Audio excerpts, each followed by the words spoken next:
Welcome back to another episode of the Strength and Speed Podcast. I'm your host, MudGear-Hannibal Race Pro and Strength and Speed owner, Evan Preparis. Got a couple guests with me on the line today to talk about World's Toughest Mudder and ultra-ocr. Let's introduce one of them first. We got Miranda Huber from the MudGear-Hannibal Race Pro team. Miranda, welcome. Thanks, Evan. Glad to be here. And today's episode is brought to you by Aurora. Aurora heated apparel. It's electronically heated jackets, vests, gloves, etc. Miranda was just in a whole bunch of their promotional stuff, sporting her jacket and her MudGear pants. So, Miranda, what are your thoughts on Aurora? Yeah, I love Aurora. I've got their fleece jacket. I've got their windbreaker type jacket. I also have their traditional heated jacket. So nice to have a variety. And yeah, they're amazing. Always wear them to any cold morning races that I have. And then they're perfect for post race as well. Or it's just a heated jacket, right? So any experience where you're going to be cold, it's perfect. You've got that nice toasty, warm feeling all around in the jacket. So it's awesome. Absolutely. And for those headed to World's Toughest, great product for post race and great product you can leave with your pit, whether you get them their own or they just borrow yours during the 24-hour long race. So in addition to Miranda on the podcast, well, I'm going to drop a discount link in the show notes below. Anyone who's looking to order that. Also a discount link for MudGear, since we mentioned them as well. ultra-ocr man would be a discount code there. That will be in the show notes. Let's bring on our other guest, AC Hale. AC, welcome. Thank you. Good to hear y'all. Yeah, we've had AC on the podcast a couple times before. Strength and Speed guy. Participated in Last Man Standing Ultra or helped out with that, and regular in the Midwest OCR scene out here. Yep. Yeah. And also pitting for Miranda on this. So. Yep, and that is why we have him. So we wanted to bring Miranda. Miranda's an experienced OCR athlete, right? I don't know how many podiums you have. A lot. You've been racing for a while. A bunch of Conquer the Gauntlet wins.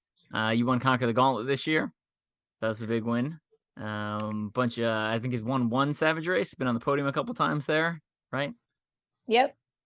Do we have what's your total? Do we know a total podium count? I know you. I'm not sure. That's a good question. It's at least 30. Yeah, been racing around for a while, and some impressive results. Usually on the more technical courses with the harder obstacles. But anyway, sure. She's going to World's Toughest Mudder for the first time. So experienced obstacle course racer, but not an experienced World's Toughest Mudder, which World's Toughest Mudder specifically is almost on the verge of being a different sport. It's so complex. It's almost like adventure racing-ish. So we wanted to bring her on along with her pit crew, AC Hale on, and we're just going to do some Q&A. I don't know what the questions are. We're going to pick my brain and kind of talk about strategy and pacing and gear and all that good stuff. So I guess let's start it off with Miranda. What made you decide to sign up this year after being involved in OCR for so many years? So World's Toughest is one of those races that kind of everybody talks about, everybody knows about it. And I listened to a podcast this week or last week that talked about how the Spartan and the Tough Mudder communities are two completely different sets of athletes. And I thought it was interesting they brought that, and they always thought it was like, oh, that's just something they say. That's not true. But then they attended something, or it just became a lot more obvious that was the truth, right? And then I think it's similar where, a lot of my Spartan comes around me more than Tough Mudder does. So that's kind of where my background comes from, and the races I do more. I don't do a lot of Tough Mudders. But with that in mind, everybody, regardless of what type of OCR you're into, everybody knows about World's Toughest. So it's been a bucket list race of mine for a few years. It's always one of those things that'd be like, wow, it'd be really cool to do that one day. So last year when they announced that it would be in Texas, I looked it up, and it's about an hour from my house, the venue. So you can't really pass up on that offer. So something that's kind of prevented me from ever being realistically interested in the past is that it's a lot to deal with. You need a rental car, but it needs to be a big rental car. You might need to fly with a lot of equipment. Mm-hmm. So they're like, logistically, it is challenging to attend one that is far away. So when they come to Texas, it was kind of like, oh man, I have to take this opportunity, whether I feel like I'm 100% prepared or not. This is the time to try it. Yeah, it's hard to pass up a world championship event that's an hour from your house and kind of like a bucket list type event.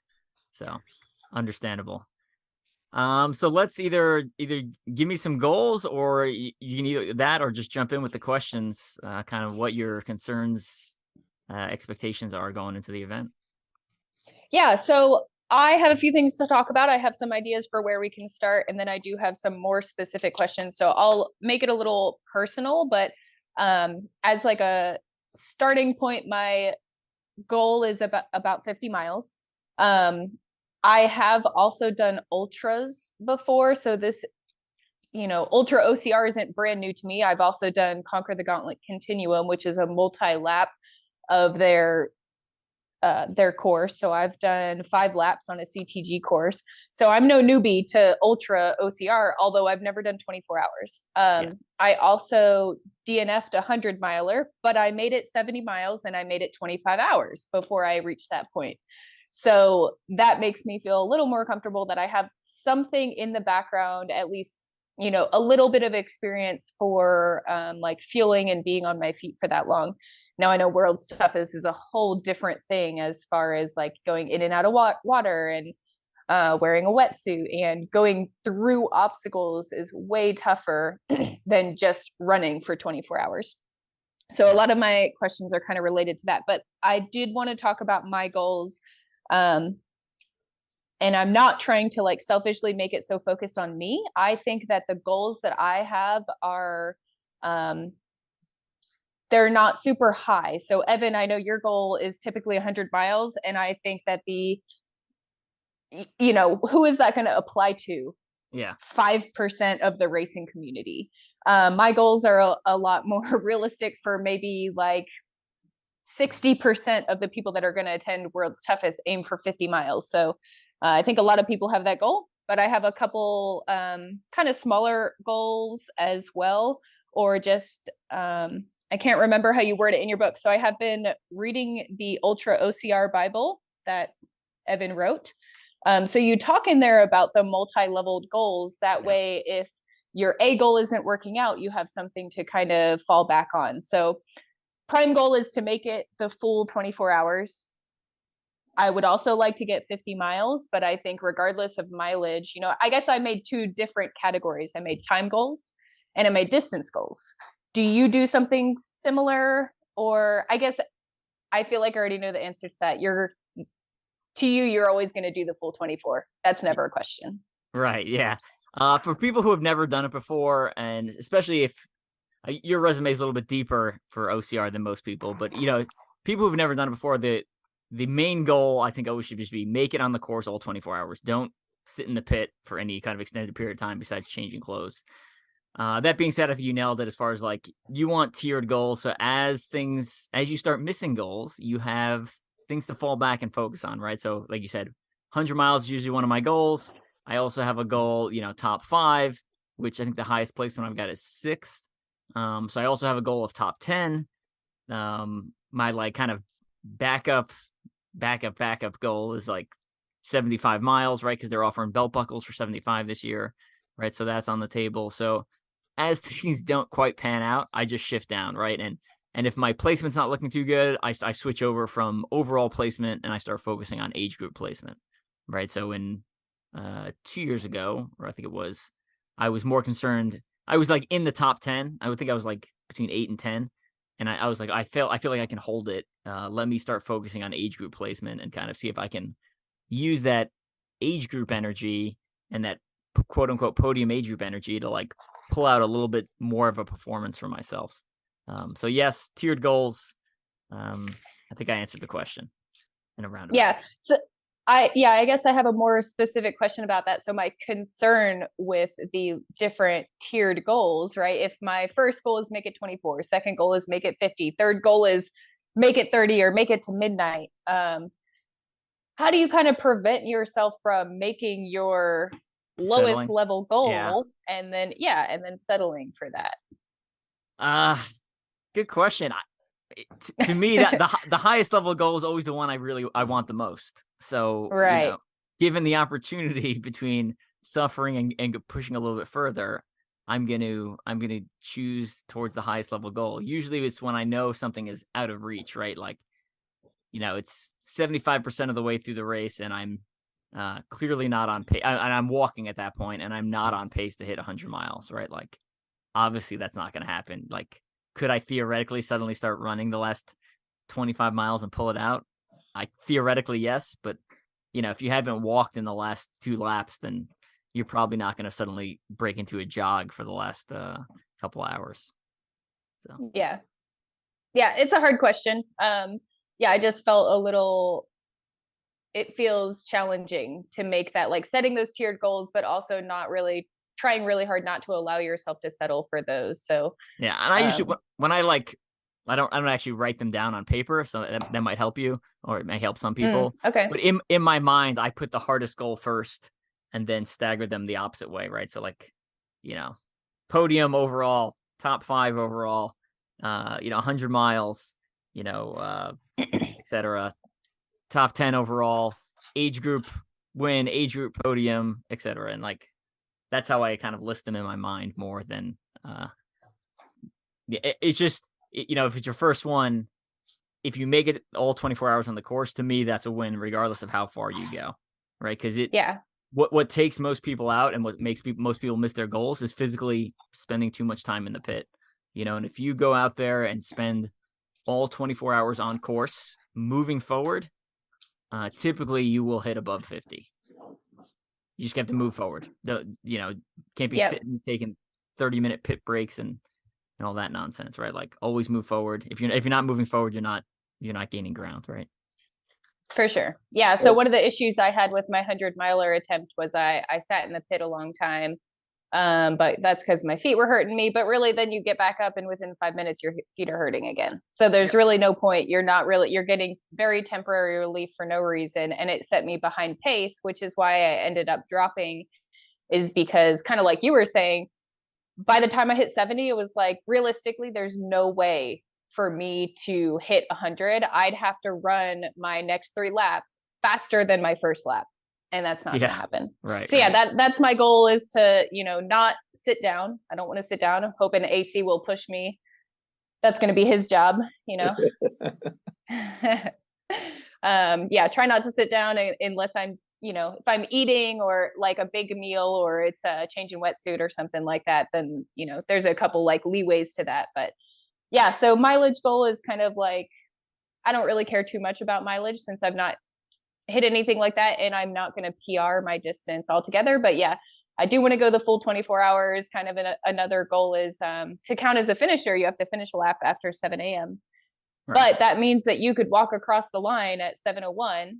You count as a finisher. And I've also heard and seen that a lot of people stop at that point because now they count. Correct. That is, people do that. Yep. But there are still 4 hours left in the race. Yeah. So my kind of next goal is obviously go for 24, but like, how do you make that more specific? Because if you finish a lap at 10:59, you can start a lap at 11, but can you finish in an hour and a half? So it kind of depends on like, how long did your last lap take? Did it take you 3 hours? Correct. Well, then there's no point to go out for another. So I told AC, because I'm really relying on him, we're going to get together and we're going to write down some things on like, here's my rules for myself that I need you to be the enforcer.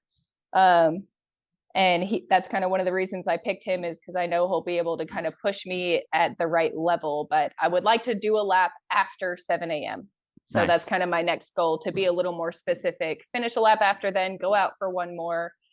So yeah, those are kind of some of my personal rule is always, if there's time for one more lap, and like you said, my last lap shows that it's physically possible, I always go out. Always. It's not like, oh, well, what if I play? Always go out. 100%.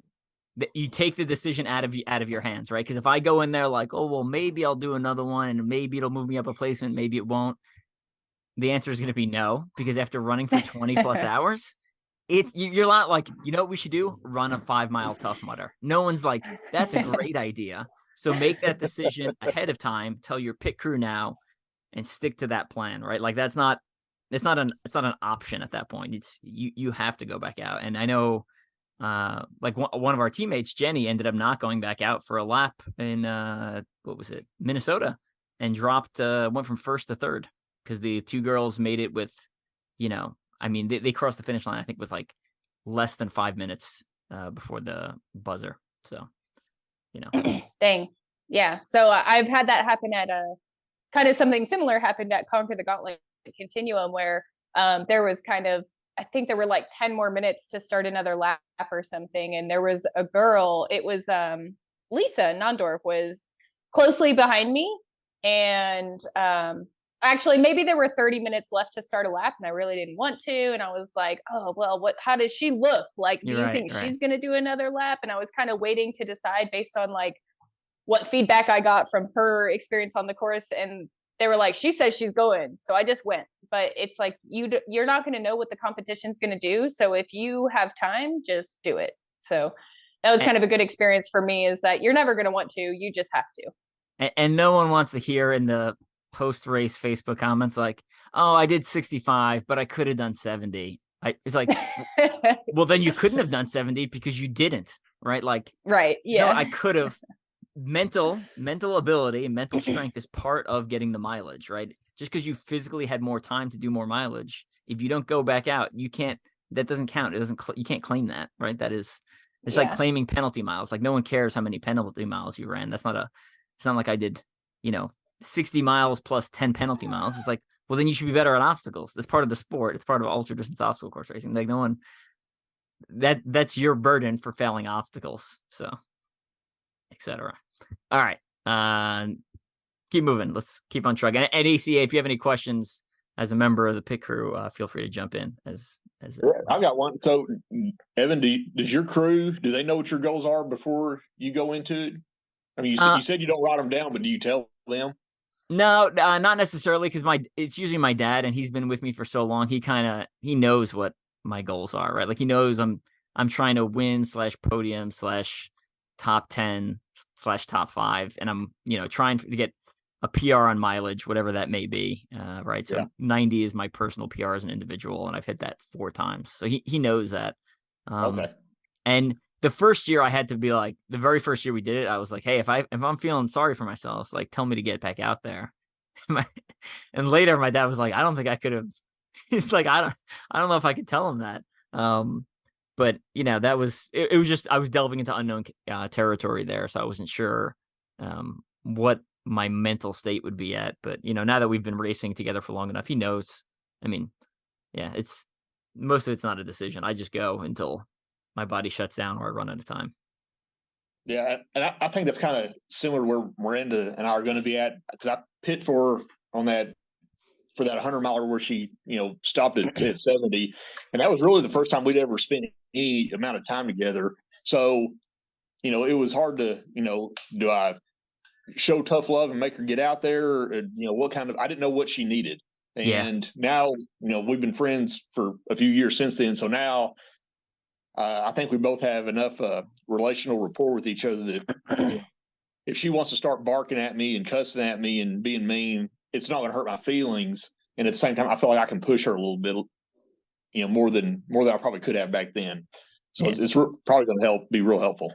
Yeah. I think it really depends on the person. Yeah. It depends on the person. It depends on the relationship. So like there are some friends who they might need that tough love where it's like, stop being a, insert explicative word here and get your ass back out there. And there are other people you're going to have to be a little more caring and kind for and be like, you're going to regret this tomorrow. Like if you stop now, you will regret it. Like I need you to look at yourself, future self tomorrow and be like, I gave up, like you to me, like you make sure they know that's what they're doing.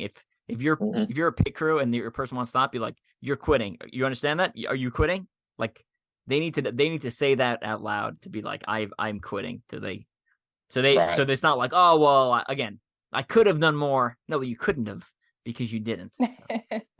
Yeah. Yeah. So I think it's, for a long time, I tried really hard to convince my husband to come out and pit for me. And then I read your book, and then there was a series on YouTube that I watched, and they talked about how, family members as pit crew aren't always a good idea. And then actually it came up in conversation with some friends recently. And, my husband was thinking, yeah, if she in the middle of the night, it's like 2 a.m. and it's 30 degrees and she's talking about quitting, I'm going to be like, yeah, let's get out of here. Yeah. So, that It's true. It's true. Yeah. So you want to be careful. And I've read more about that now, like who you want to pit for you and having that rapport with them and understanding. So AC and I have had a lot of conversations going into this event about, here's the kind of love that I need in those situations when I do want to quit. Like I need the tough love, but like you said, Evan, like every person's different. So you might want to have that conversation with your pit crew beforehand to say like, no, I need you to be a little more understanding and loving and caring, and versus like, I just need AC to be like, you're not quitting. It's not an option. You're going to keep going, and he's going to not let me sit down or, whatever it is, but a little more tough love to, and just not give me the option. Yeah. I'm going to hide the chair before you get to the pit. All right. Perfect. Our chairs are gone. I don't know what happened. All right, so I want to talk a little bit about training, I guess, Evan. I have something I want to kind of pick your brain on, or I guess just like find your opinion on it. So, a lot of people listening to your podcast probably don't know. I don't know. I broke my ankle about 8 months ago. So for 3 months, for 2 months, I did not walk. I was in a boot on crutches. And then even for 2 more months, I was transitioning from not walking to transitioning, walking in a boot, and then finally walking without the boot. But all of that was a very slow transition. So only kind of returned to running, I don't know, just a couple of months ago. So maybe I've got 3 months under my belt now where I'm back to running. So not 100%, feeling a little nervous going into a big 24-hour obstacle race, ultra-ocr. But, and I'm also still having a little bit of trouble with impact. So again, this is getting way more personable than it probably needs to be, but I am going to relate it to like the everyday person. So yeah, having long runs on pavement or speed work, a lot of that is still causing some discomfort up my leg. Nothing that feels like it's like risking injury or anything. So I am continuing training, but the majority of my runs at this point are only on trail.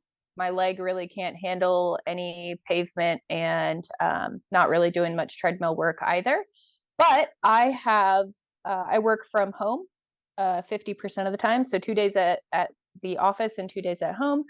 Recently, a couple months ago, I bought a standing desk and I bought a walking pad. So I'm not sure if you've seen those kind of things, but it's essentially just like a little mini treadmill that just goes under your desk. There's no vertical portion to it. So I also have like a traditional Nordic track treadmill that is like a full blown normal treadmill.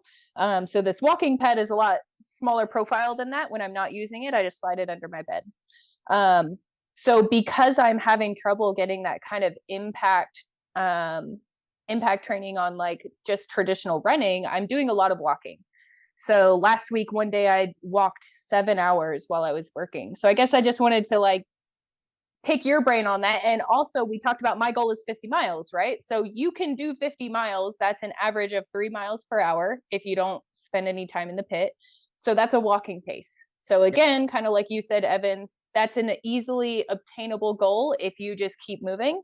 So something I struggled with in my previous ultras was just that pressure on the bottom of the foot, not even anything injury or muscle related. So yeah, I don't know. Just wanted to pick your brain on that and just make sure like you think that that's good training and not that it could kind of hurt me in the long run for some reason that I'm not thinking about, I guess. No, that's good training. There's time on feet is something, it's hard to mimic that without spending a lot of time on feet, right? So when guys get ready to go prepare for Special Forces assessment and selection, there's a whole bunch of ruck marches that are in preparation for that. A lot of times guys will be like, yeah, well, I skipped the last ruck, which was like an 18-miler or 16-miler or both or something. Yeah, but just I didn't have time for it. It's like, no, that's the only two you should not skip, because spending time on your feet, you can't mimic it. So with the amount of walking you will do at World's Toughest Mudder, I think that's absolutely great supplemental training. I think, that 7 hours of walking just by itself is, again, those are the exact muscle patterns you're going to be using as you walk through Tough Mudder. So no issues there. I think it's a great option and a great way you've incorporated into your life when you may not have time, or, as someone who's recovering from an injury, the ability to get in those longer runs in at this point. So yeah, especially, you just kind of hit on that as well. The time that you can spend training. If I don't want to wake up early to make a workout, I can make the workout walking all day long if I'm working from home that day. So that kind of enables me to spend more time with family and stuff as well. So I've really been enjoying that. Yeah, no, good. I like it. If anyone's doing something similar, but maybe they were recording this probably around peak week for what should be peak week for most people, right? There's also ways you can make that even more challenging, right? So if you put on a weight vest, that'll add some extra weight. I don't know. Ooh, I like that. If you're, I have not been doing that. I love that feedback though. That would make it easy to make it harder. If your treadmill goes in an incline, you can do that as well. I don't know, the little walking one, I imagine, does it change in elevation or no? No, it doesn't. I didn't think so. Okay. So but again, poor man's elevation, you can always, I don't know the layout of this thing, but you can always essentially put it on an angle, right? You can literally put blocks on it to make it elevation, right? So those are two options for increasing difficulty. Again, if you're running out of time and time to train, right? So when I train for OCR Everest, my treadmill only goes up to 15%. So that's what I use primarily. I don't have a high incline treadmill, and I wore a weight vest for a lot of my uphill walking because I was like, well, got to make it harder somehow. So that's what I did. Yeah, I'm glad you brought those up because I feel like I never thought or considered those two things, mainly probably because I'm like working at the same time. But I don't know, I do that kind of thing normally, but I guess I've never physically put blocks under the treadmill or like considered that. So yeah. Again, I would make sure it's stable and all that stuff too. So I've seen people do that online. I have not actually put my treadmill on anything. Now you got to make sure it's stable enough. It's not going to rock off. Right. For sure. Yeah. Don't sue Evan when it falls. Yeah. It's not my fault. Yeah. Okay. I have a specific, I want to talk about wetsuit gear a little bit. That's a big part of it. So I'm sure a lot of people are aware of that. The wetsuit is a big conversation. So friend of mine, Jason Dupree, gave me some wetsuits. So that was really great. He gave me a 3mm shorty, a 3mm full, and a 5mm full. So I have the two different options, 3 and 5. We're in Texas, so I'm kind of hoping the 5 is kind of way out of need. And a couple of people have said that to me, like, oh, there's no way you'll ever need that. But you have to remember one thing is that I'm walking is my plan. Yeah. So I'm not going to be generating as much heat. So the people that are saying like, oh, you no way would ever need a 5, those people are a lot of the times are my friends that are running ultras. And they're like, and my thought is, yes, if I could run the whole thing, I wouldn't need more than that, but you never know. So I will have it. And also I didn't buy it. So that makes me feel better as well. Gotcha. Okay. So yes, I have those 3 wetsuits already, which would be sufficient. I also ordered, Jenny and I talked about it a little bit. So I got a 2-piece wetsuit set. So I have a long sleeve wetsuit top and then long pant wetsuit bottoms. The top is a zip up, and then I also got a vest. So I felt better kind of investing in those things for myself, especially knowing that I have those other wetsuits from a friend that I didn't buy. And I was already planning to buy the vest and the 2-piece wetsuit. And I think the 2-piece wetsuit, I've read a lot and seen a lot about how you just have a lot more layering options if you have the 2 pieces, and having the front zip is nice. And then the 2 piece is good for using the restroom because you can just pull that down yourself, as opposed to like the wetsuits are just a lot more challenging to do that by yourself. So, okay. So here's my question related to that now, right? So I've got all this gear, all these wetsuits, all these options. Is there a point where too much is a bad thing? Because now my concern is I'm coming into the pit and I'm like, what do I want? Right. Oh crap, I have like 10 different choices. And the feedback I got from one person I asked that question to was, well, no, you have 5 miles along the course to make the decision of what you want. So yeah, what are your thoughts on that? Like having too much gear? So if someone who's going out there and their only goal is to survive and listen to all that and they're like panicking, they're like, I'm woefully underprepared. Look at all the stuff Miranda has. Sorry. I'll say just get one long complete wetsuit, 5mm. Like there's very few people who go out there and they're like, man, I was too warm at World's Toughest, in the middle of the night. You can put it on too early and overheat during that lap.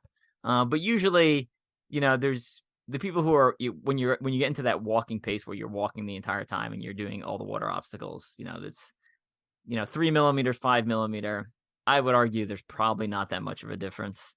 Besides the 5mm is going to be heavier and it'll be slightly warmer. But again, there are points, even when you have your thickest wetsuit on, where you will be cold. There will be points when you'll be cold. You just have to just not be weak about it, right? It's just like, I'm cold.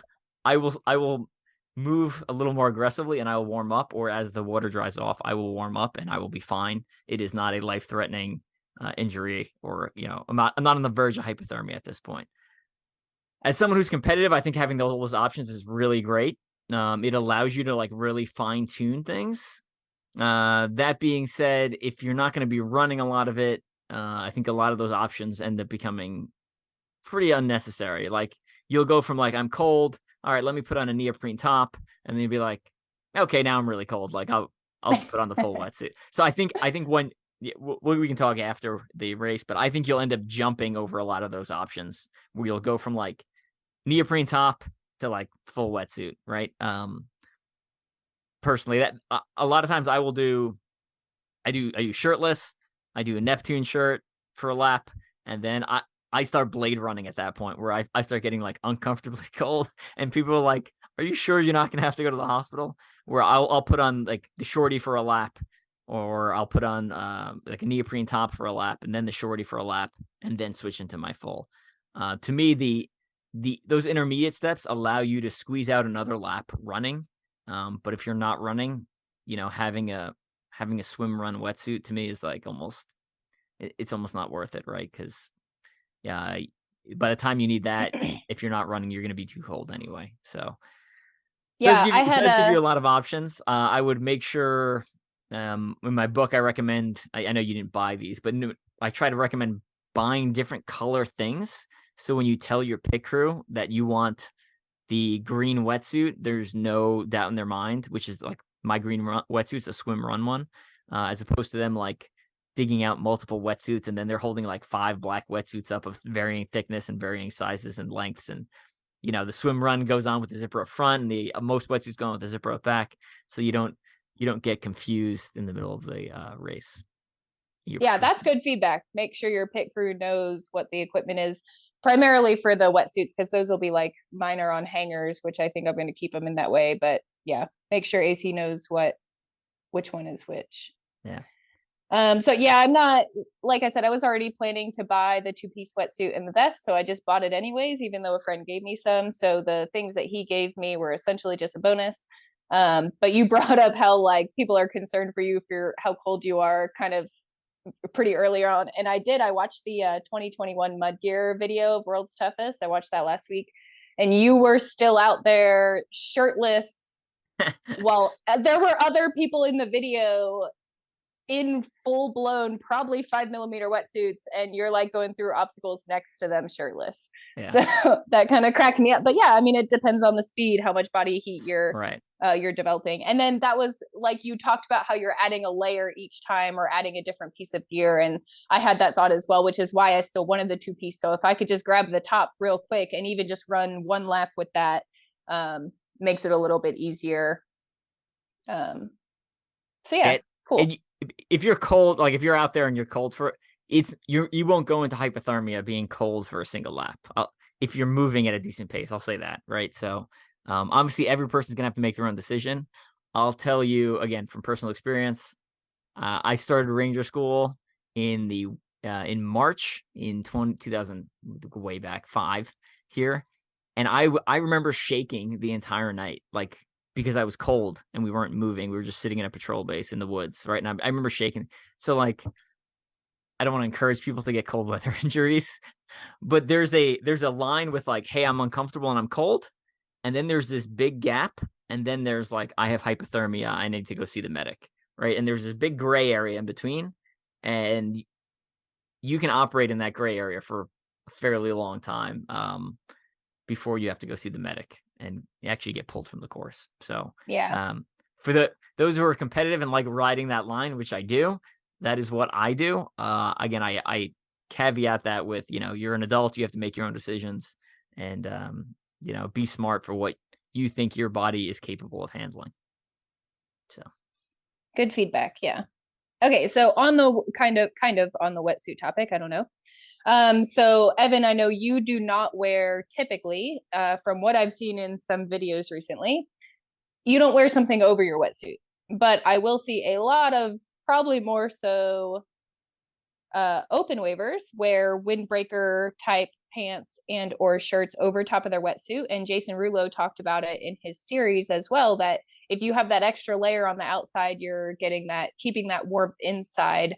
What are your thoughts on that, especially considering like the walking technique? Yeah, I think it's a good technique. I've done it before. I don't usually do it. I've used the windbreaker. I think I used it at 2018 when things were getting iced over, and I was running a teammate with Wesley. I generally don't like extra. I don't like extra fabric. I don't like just like fabric rubbing against me and stuff like that. So to me, did it make me a little bit warmer? Maybe. I think so. But it didn't feel like there was a significant change in warmth. I tend to focus more on like getting a dry set of like a dry hat every lap. To me, that's like my go-to, like nice dry hat. And usually the first mile of the course there's no water. That's not true every year, but occasionally you can get it even further where I wear a dry hat for the first mile or two. And then there's a couple of water obstacles where your head doesn't go under. So your hat stays dry still. And then occasionally there's like an obstacle where your whole body goes under, but I usually take my hat off and I'll stuff it down the front of my wetsuit. And it won't absorb as much water depending on how long and how deep the water obstacle is. Sometimes it can actually come out relatively dry, if not completely dry. And then it allows me a dry hat. Yeah. Does that mean you have like 10 hats or something? I do. I've gotten free hats over the last, I don't know, decade from all sorts of, Army recruiters and whatever. I've bought a couple, and anytime you go to like a thing where they're giving away free stuff, and sometimes I've got the same thing with buffs. I've got so many buffs and so many hats, most of which I did not pay for. Gotcha. All right. A question that I had is, if you're dealing with an athlete that might have had a previous injury or something, at what point do you recognize that maybe you need to quit giving so much tough love and that your athlete's saying, hey, I want to drop out? Yeah. When do you kind of make the decision? Yeah, you probably really do need to drop that, because, you don't want to be the guy that's like, oh yeah, sure, go ahead and quit because you're there to push them. But at the same time, you don't want them, tearing an IT band, having Achilles tendon, any type of injury that's going to end the rest of their season and into the next year. Yeah, that's a hard question, and it's really going to vary by person, by situation, by injury, by personal background, right? Like for me and for a lot of people, World's Toughest Mudder is the last race of the season, right? So if I do something stupid to myself and hurt myself, a little bit less of a big deal because I have several months to recover before my next event. I also have health insurance, so I'm a little less concerned about doing something stupid to myself because I know I'll be taken care of thanks to the Army. That, just like some of the other conversations we've talked about earlier, is just, I think that's a conversation you need to have beforehand on talking about like, hey, I've had this previous injury, this could be a possible race ender if, I start seeing some serious damage to my body. Right. I will say, like, I try to give this advice out because I feel like sometimes it's bad. I go until I physically can't move anymore, or I have blacked out, or the race is over. I think I don't like telling people that, but then they're like, Evan, I kept going and I got hypothermia and, broke my pelvis and, and be like, oh, geez. So I try not to like overtly tell people that, but that's like the mindset I have going in. So at the end of it, it's a personal decision, and you're just gonna have to weigh the consequences. I'll say that at some point during every ultra, my feet hurt, right? So I hear people all the time, Right. oh, I stopped because I was worried I was getting a stress fracture on my foot. Yeah, like running 60 plus miles is gonna make your feet hurt. I don't care what Yeah. shoes you have. Like that's part of the pain. Um, and like I've done some really stupid distances and really pushed my body, and I have not had any stress fractures in my lower limbs. I also eat healthy though, and spend some time recovering. So again, personal decision you're gonna have to make on the spot. Okay. That makes sense. Yeah, because when I did leaky hourglass, and then again at the last trail run I did, I heard on a podcast, don't never decide to quit while you're sitting in the pit.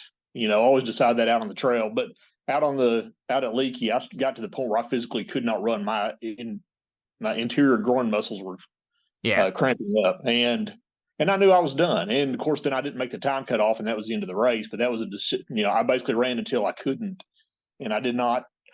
I did once I got in the pit, I didn't let myself make the decision to throw in the towel. Then I decided to keep going. so you went back out for one more lap, and then you didn't make the time cutoff. Is that what happened ultimately?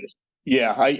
When I was on the last lap, I actually completed with time. I was in the pit, and I'm like, I don't know how this one's going to go, but I'm going to go out and do it anyway. And if I time out, I time out. And Right. I was, with leaky hourglass, the time is each lap is 1 minute shorter than the previous one, and it's a hillier terrain than I'm used to, and so I had to push pretty hard. And Yeah. on that last lap that I DNF'd, I started having the cramps and the muscle spasms, and I was like, okay, I'm going to keep pushing it, but I know I'm not going to make time, and so that's how it ended. Yeah, but I know I give you credit for going back out and trying for one more. That's takes a lot of heart, takes a lot of grit. And if anyone's not sure, we're talking about Leaky Hourglass Ultra as a last man standing ultra run by Gary Shaw, a member of Strength and Speed. We've had him on the podcast before. Is registration open for next year? I believe it is. I believe it is. Okay. So you can search for them on Facebook, Leaky Hourglass Ultra, or shoot Strength and Speed a message if you can't find them, and we'll connect you with Gary Shaw and get you signed up for that race in the middle of Missouri? ? Yes. Okay. Thank you. What did your crew? I got a couple other questions. Yep. What did your crew do that made a really huge difference? That you felt like you were supported and helped you get through the race. Now, I know your crew's your dad, but yeah. So does he do anything special to kind of really give you that extra push? Yeah, or any sort of other tips and tricks for pit crew and pit crew members? Yeah. So most of my pit is planned out ahead of time, right? So every lap I have a lap bag. This is what I'm eating this lap. There's almost no variation. The things they did that kind of, I think for me made a difference was on the races when it was really cold. So normally I drink Perpetuum. It's a fat carb protein blend by Hammer Nutrition. And that's what I fuel with most of the race. So every time I come through the pit, I'm like chugging half to a full bottle of one of those or Heed. On the really cold races, the bottles actually got really cold because they were air temperature, right? So they're almost 32 degrees. So they're almost frozen. So when I'm drinking a 32 degree liquid, it's making me colder. And one of the things my pit did, they started keeping the bottles like against their body. So like on the interior of their jackets. So it was a little bit warmer. And or sometimes they used actually hot water from the hospitality tent that was nearby and mixed that in a little bit. So it wasn't quite cold. It wasn't hot liquid because that would be weird for Perpetuum because it's like has like a milky texture. But they kept those warm for me, which helped keep me warm. And then on top of that, so I have two sets of Blegmits. I have the Blegmit Lights and I have the Blegmit Extremes. In between laps, a lot of times I change Blegmits. Most laps I change Blegmits. And when I change Blegmits, they would take them, dry them with a paper towel or a towel, and then they would take hand warmers and they'd throw them inside the Blegmits and just let them sit there or put them against their body. So those heat up. That way, when I put them on, I'm putting on warm gloves instead of cold gloves. And other than that, it's just everything else is pretty much pre-planned. Like I know I'm getting a dry hat every lap. I know I'm getting certain food every lap, and then everything else is kind of on the moment, reacting to my requests. So last year it was really great. We had Jamie Simmons, one of the strength and speed people, and her husband were out on course, actually, like with a radio, and they would radio stuff back in. And we actually didn't plan this, but I saw Brian, her husband, on course, and I started yelling instructions to him, and he started radioing it back so my pit crew would have that stuff ready. Okay. Which is a pretty cool technique that I've never used before. But I had heard that they were going to do it because I'm friends with both of them. And when I saw them on course, I just started yelling at them. And they started following instructions from like a, mostly naked guy running in very cold weather, giving them instructions on what neoprene top I wanted to put on next. So those are the big ones that come to mind. Other than that, some of the things I'd say is if you ever change shoes or change wetsuits or something like that, and you need to take off your shoes, being able to like physically untie your shoes as a pit crew for your athlete was really good because your finger dexterity is just not super there, and like bending over to like untie your shoes is kind of a pain in the butt. So that was nice. And then just having being kind of on responsive with requests. So everyone's a little bit different. Some people want to be like massaged between laps or stuff like that. So just taking care of your athlete and realize that kind of like they're the priority and you are second fiddle at that point. You are there as support. Absolutely. So talk me through a little bit about putting on the wetsuit. So I tried on some pants the other day and they're pretty tight. I had to like lay on my back on the ground and like try to shimmy my legs in. Now they didn't fit, so that was part of the problem. Yeah. But I imagine after hours of being on course, it's going to be tricky. So what kind of advice do you have for putting the wetsuit on? Like, do you sit down on the floor in a chair, or like, how does that work for you? I usually do a combination of standing and sitting in a chair. So the big tip I would say is, one, make sure the wetsuit's prepped ahead of time. So it's unzipped, it's open wherever it needs to be open, or unvelcroed, whatever it is. With my wetsuit, I pack 4 plastic bags, and I take off my two shoes, step into 2 plastic bags, just the cheap ones you can buy or you get from like Target or Walmart type thing. And I put 2 on my hands, and that's how I get my hands and legs into the wetsuit. The plastic bags will just slide through the inside and allow you to get your body into the wetsuit. At that point, it becomes a kind of a shimmy.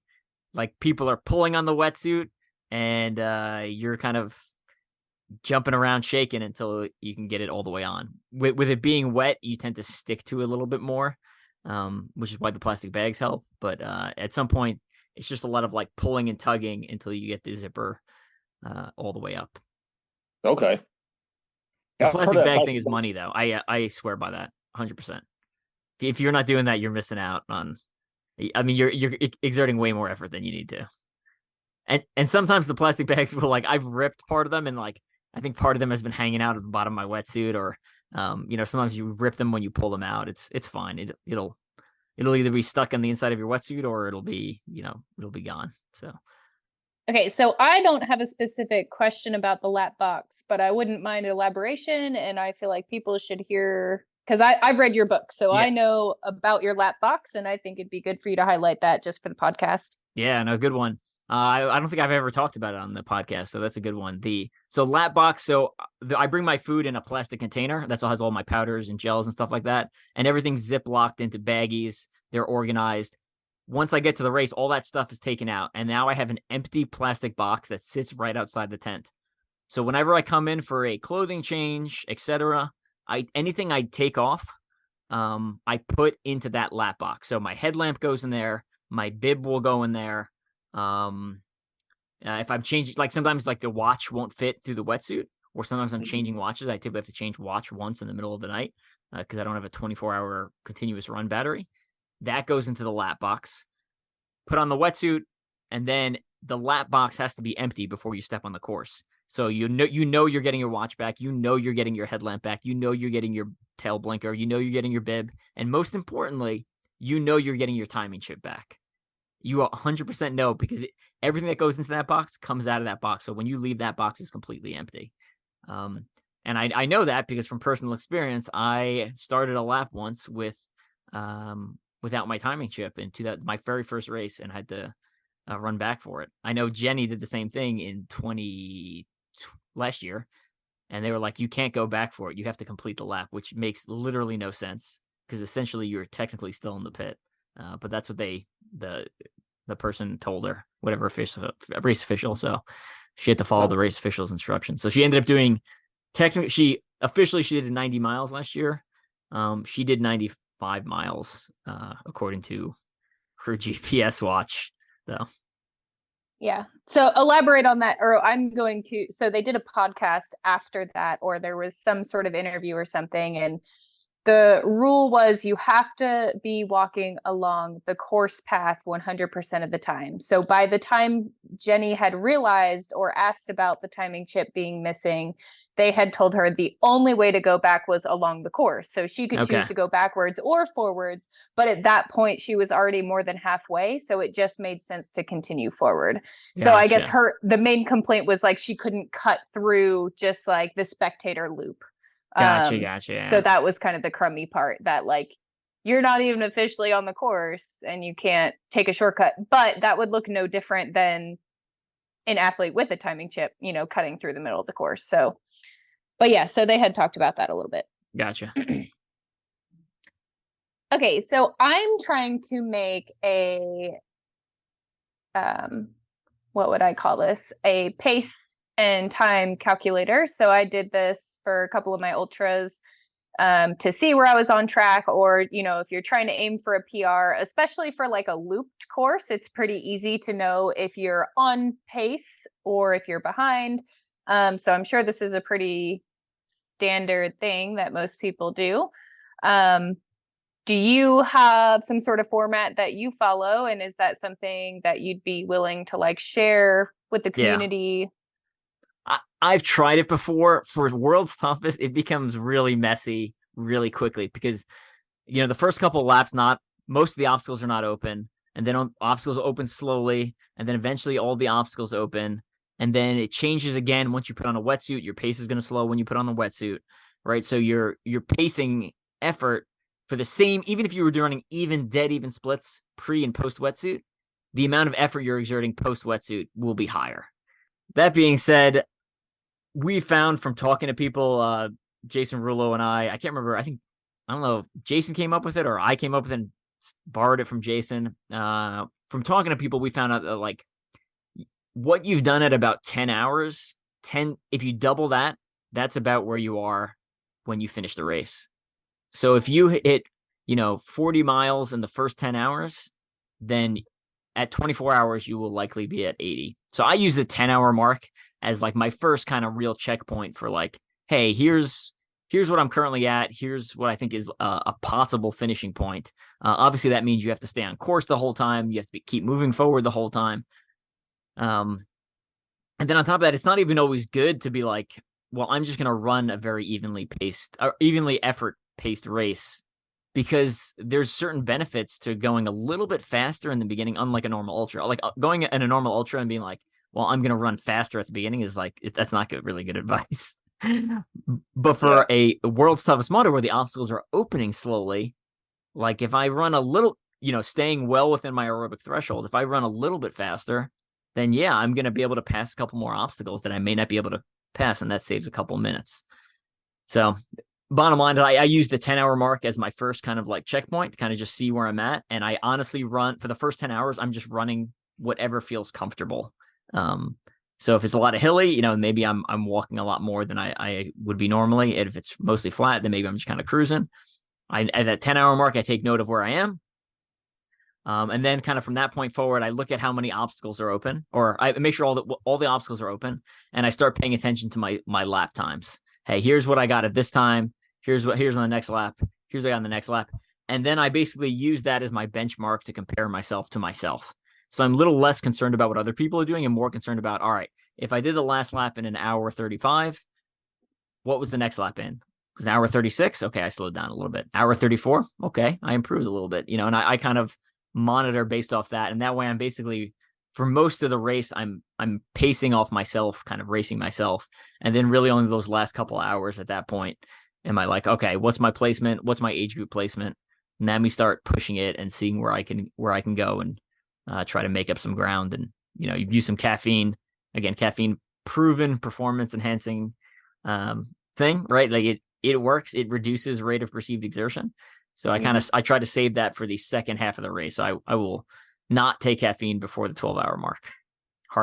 Hard no on that, because most people's paces are already too fast for the first 12 hours. There's no need to exacerbate the problem by taking caffeine, and then at some point you have to come down off the caffeine high, right? So like if you take it 6 hours in, you're going to be coming down in the middle of the race, and you don't want to be doing that, especially when you need it in the middle of the night or when your body's hurting.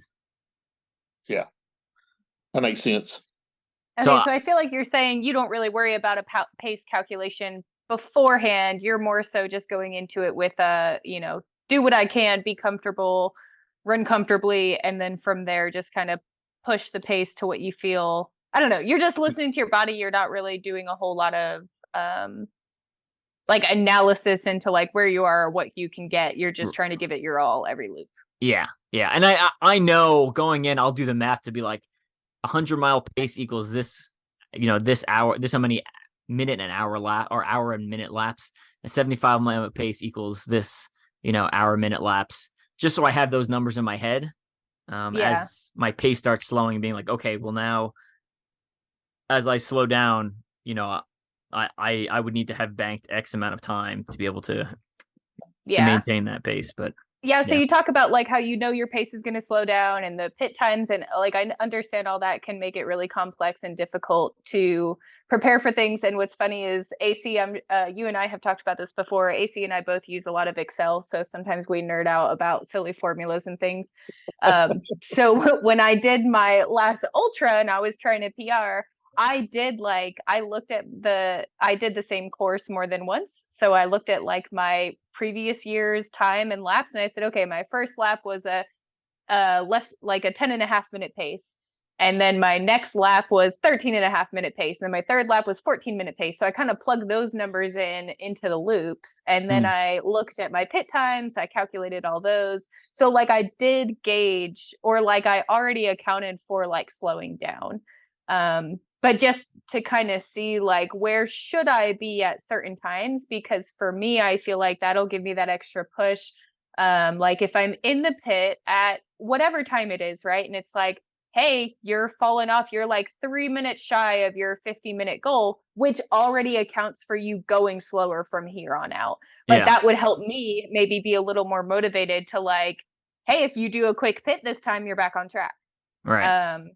So I don't know. I feel like I need kind of some of those little mind games to keep going versus Evan. It sounds like you're just so mentally tough. I feel like that, like, you don't need those, like, you don't need to play mind games with yourself. You know what you're doing. I have to find ways to motivate myself because a lot of the times I don't know why I'm doing what I'm doing or why I want to finish or whatever. So I don't know. I need these little things that like, you need to save 3 minutes to get back on track to meet your goal. And I'm like, oh, okay. My goal, right? That matters. Yeah. And I'm already planning to track your pit times and your lap times, if nothing else, just for my own interest, but also to keep you, all right, hey, you're spending too long in the pit, you need to leave.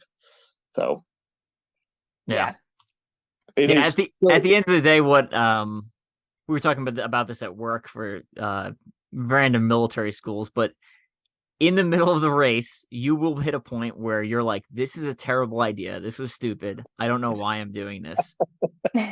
Motivation isn't what keeps you going. It's discipline is what keeps you going. It's the fact that you crossed the line. You said, I'm going to do this until I hit 24 hours.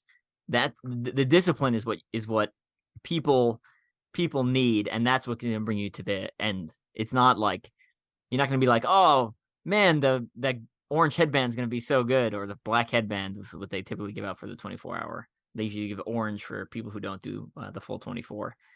I don't know, man. I need a little extra something. But I'm sorry. After the race, when you get the black headband, you'll be like, yeah, this is what I worked for. But in the middle of the race, you're going to be like, I'll just settle for the orange. Like, yeah, it's like, I don't give a crap about a black headband. Who needs that anyways? Right. Yeah. All right. Do you wear neoprene socks? But make sure you account for slowing, and make sure you account for the first couple of laps are going to be way faster than they should be. So. Yeah. Do you go and look at like last year's times and pits and things like that to try to analyze like where you could save?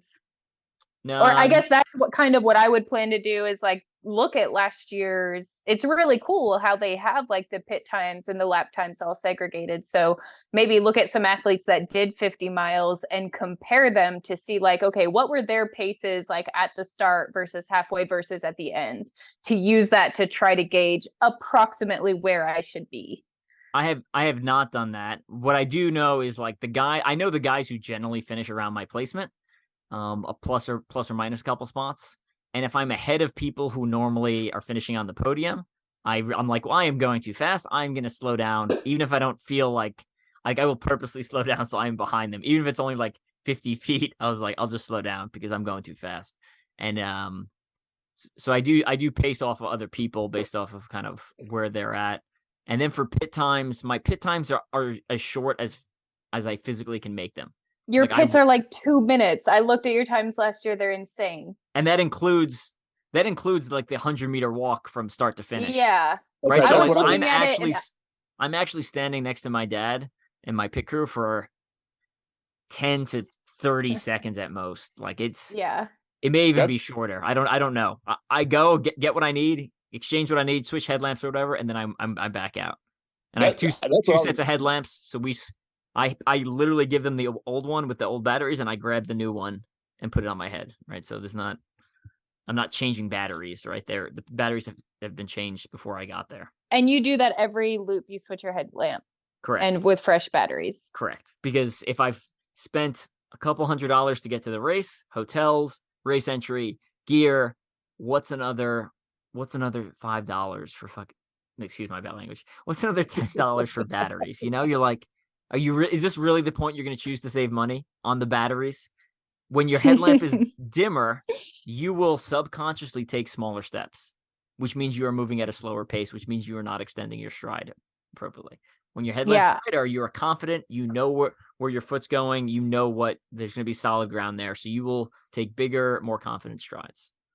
Yeah, I think during one of my ultras, I either got a pacer or I changed my headlamp batteries finally, and it was like 4 a.m. or something. I don't know. And then it was like, holy crap, that thing was dim. Like you don't realize it because it dims slowly. But it dims slowly and you get used to it. Your eyes start adjusting to the darkness. Yeah. Yeah. And even worse is like in that one that I did, like I really didn't see other people. It was like a lollipop course. So you went out, and when you were on that big long loop all by yourself, like for most of the night. So that made it hard too. I didn't even have other people passing me with bright headlamps. Yeah, that is rough. That's a little more, if anyone ever does an ultra, there's not even many left. If there's any, if you do ever do a 24-hour OCR, that's not World's Toughest or Spartan. That's what it's like. It's like the real ultra feeling where it's like, cool, I haven't seen anyone in like an hour and a half, and I'm climbing over walls that are like 8 feet off the ground. I hope I don't fall. So yeah, it's a different type of adventure. You said something a minute ago that you have your like lapped items that you want at the beginning of every loop, and I know for you that is Perpetuum. I'm planning to follow the same kind of thing. I struggle to eat a lot. I get pretty nauseous. I don't have any sort of appetite, but I can drink, so Perpetuum works great for me as well. I've done that for some ultras, and that actually has made a big difference for me. A lot of the times on my ultras, like I can't even eat breakfast. I'm so nervous. And even just on race day in general, I can't eat breakfast. So Perpetuum has been, it is like an endurance carb thing, but I'll even have some if I just have like a 10-mile race or something, or even a 6-mile. Like if I'm desperate for calories, I'll just drink some Perpetuum too. So nice. Yeah, I like that. But you also said that you have like a standard, I think you might have even said you timed the bags or something to said like loop 1, loop 2, loop 3. What is in your standard set? Good. So I have Ziploc bags. Like you said, they're labeled 1, 2, 3, 4, 5, 6, 7, all the way up to 20, because I always plan on doing 20 laps. I usually get 18, but I label them up to 20. You know, positive thoughts going in, setting high goals. And inside the bag, there's 2 gels. Typically, I usually carry 4 to the start line. I eat 1 on the start line, and then I have 3 gels in my spy belt, the little expandable pouch that goes on my hip. And I eat 2 per lap, so I replace 2 every lap. that third one that sits in my spy belt for almost the entire race is like my emergency one. It's a psychological blanket. I keep it there because if I'm having a really bad time or like crash real hard, that's going to be what I'm going to eat to kind of bring me back out of it. I think I've used it almost never, but I still keep it because it's like break in case of emergency. So inside the Ziploc bags are 2 gels, Hammer Nutrition gels, again, keeping the caffeine for the second half of the race. There is Endurolites Extreme. It is an electrolyte pill that Hammer Nutrition makes. And then there's something called anti-fatigue caps, also a Hammer Nutrition product, supposed to buffer lactic acid and supposed to help with endurance. So those are the 4, and I think there's 2 anti-fatigue caps per bag. And then and those are like swallowable pills. Correct. Those are pills. Yep. So your only nutrition is 2 gels and what are you doing? Like 1 scoop of Perpetuum? I do 2 scoops of Perpetuum. Every lap I come through, there's a bottle with 2 scoops of Perpetuum and a bottle with 2 scoops of Heed. I will drink anywhere between, a half of 1 bottle to a bottle and a half. So I just go and I just chug a bunch until I feel good enough, essentially. So sometimes, especially in the hotter weather, I'll usually go a little more towards Heed, and then the colder weather, I typically go more towards Perpetuum. But I'll just go in and I chug a bunch. If I'm really trying to make up time, I'll start jogging towards the start line and then toss the bottle, or sometimes I even carry the bottle onto the course with me for the first couple hundred yards. There's usually a trash can at some point on the course towards the beginning because they know people are carrying food onto the course. So I think I've seen video and it looks like you don't take a hydration pack. Correct. I do not. I wore a hydration pack. You're just chugging you're chugging a bottle each lap. Yeah. I wore a hydration pack in, I think, 14, 15, I think 16 might have been the last time I wore a hydration pack. I can't remember if I wore it in 16. But basically I found, based off the paces I do, the hydration pack is just more weight for me to carry. So I stopped carrying it. And I do stop at the water station midway. I think stopping at the water station midway is better because then I'm not physically carrying that extra weight across obstacles and while I'm running. And I take an extra minute there and chug some water, eat a gel or 2, and then continue on my way. So weather will also dictate that, right? So if it's a really hot day, maybe the hydration pack would be better. With the amount of liquid I'm drinking in the pit, and then my my lap times, and then them having a water stop on course, I do not feel the need to carry a water pack. Gotcha. Yeah, I am not going to go that route. I am very happy. Sometimes I'll even wear my hydration pack for like an 8-mile run or something. I like to stay high. Well, I also live in Texas, so even nowadays, like it's 90 degrees outside, so I just like to have water. I don't really want it to be an option. So, yeah, I don't know. It's a little crazy to me because I feel like probably 95% of the people out there, if not more than that, are going to be wearing hydration packs, probably like 98. And then you've got like Evan and Trevor Psychos or something. We're starting to run out of time. Any kind of final questions you want to ask before we wrap it up? Burning. I don't have any more. Do you wear neoprene socks? I do not wear neoprene socks. Someone said on the World's Toughest Mudder community page, when you wear neoprene socks and then you pee, which most people do, they just go, your pee goes into your socks and then you got pee balloons on your feet. So I do not wear neoprene socks.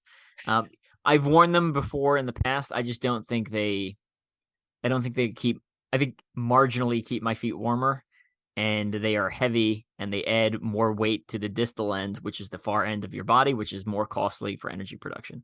So I don't wear neoprene socks. Okay. You layer a couple socks? I just go 1 pair of socks.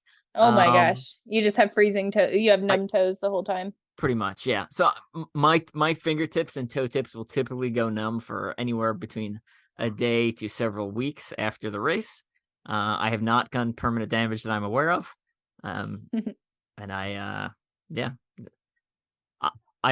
know what the temperature will be in Texas this year. I suspect it will not be as bad as it was last year. That's my hope. I'm actually sitting here. I've got the the last 10 years of temperatures high and low. There was one year where the low temperature was 72 degrees, but it seems like it averages around mid 40s to upper 50s, and that's the low temperature.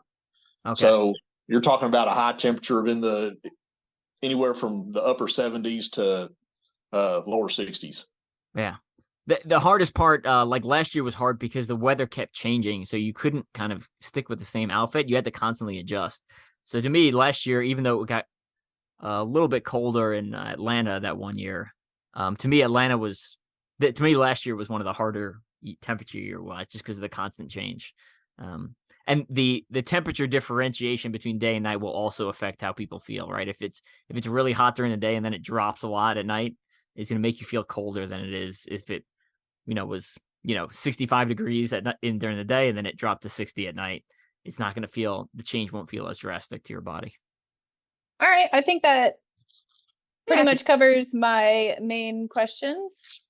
Cool. Yeah, and if anyone has any further questions, I highly recommend picking up my ultra-ocr Bible. Like I wrote that because I don't have time to physically go around and answer everyone's questions all the time. So please pick that up. If anyone picks it up and still has like a question or two and wants to shoot me a message, feel free to do that.